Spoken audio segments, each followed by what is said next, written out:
Feels like magic to be able to say your hobby is your business.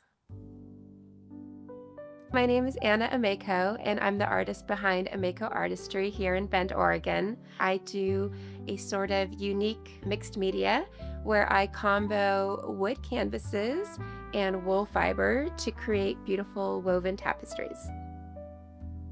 So today we're in my studio, which is located at the old mill. I just absolutely love the spot that I'm in. It's fondly referred to as the Little Red Shed here at the old mill.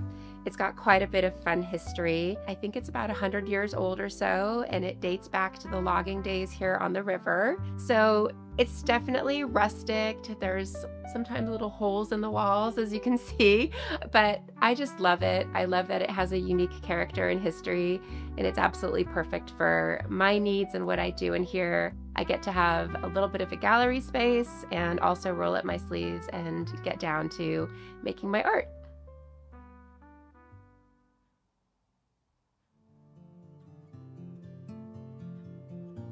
I grew up in Southern California, and in my 20s, I decided to kind of drop what I was doing and I went to school to become a fashion designer.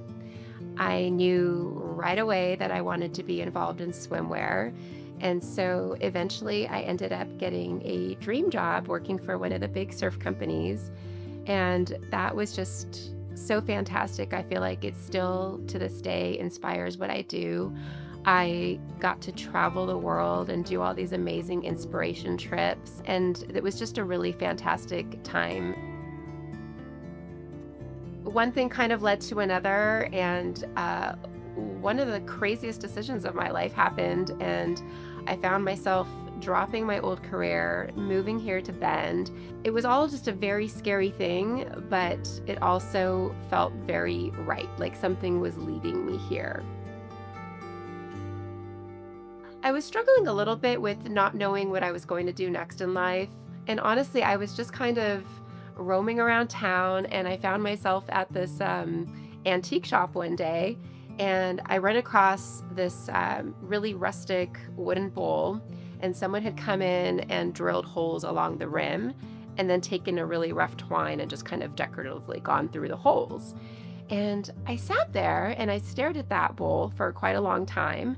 And I don't know what it was. I just loved these two textures coming together. I went home with this idea of trying to take this minimalistic thing I had seen and wondering if I could turn it into sort of a more detailed type of artwork. I didn't know anyone else who was doing this type of art. I had never seen it. So every aspect of it, I sort of had to teach myself. There was a lot of painful moments where I felt like I was on the right track, and then I would hit a roadblock and be like, okay, that doesn't work either. One day I ended up with something I was really happy with, and I hung it up in my own home. And you have people come over, your friends see it, suddenly someone else wants one.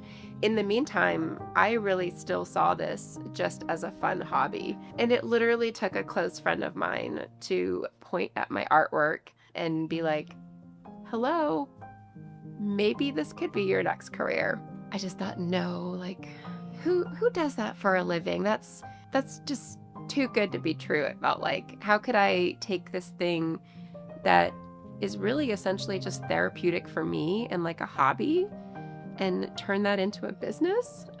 It didn't seem possible.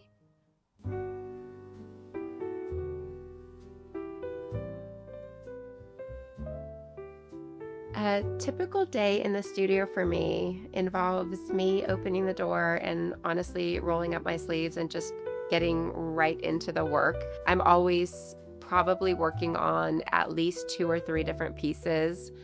Some of the stuff that goes into making my artwork is super labor intensive. So I just kind of mix up the different movements so that I don't get too tired by the end of the day. A large part of what goes into my artwork, and is actually sometimes one of the more time-consuming parts, is a computer design aspect. My art is definitely not free-handed. It's a very precise mathematical design that has to happen first. So there's just hours on intricate pieces, sometimes days, that I have to spend on the computer. And so, of course, the most fun part is the part that goes the quickest. But I do love it. It's these really beautiful, calming days where I can just sit here with the canvas on my lap, weaving the yarn through. It's where all the stress of the day really kind of falls away from me as I get to watch the magic happen and all of these beautiful wool yarns and colors are finally bringing this design to life. One piece of advice that I would give to aspiring artists would be to not be so hard on yourself in terms of how quickly you're reaching your goals. I think it's human nature to always be setting our next goal, but don't forget about where you started and how everything you have now really probably is something that at one point or another, not too long ago, was a dream of yours.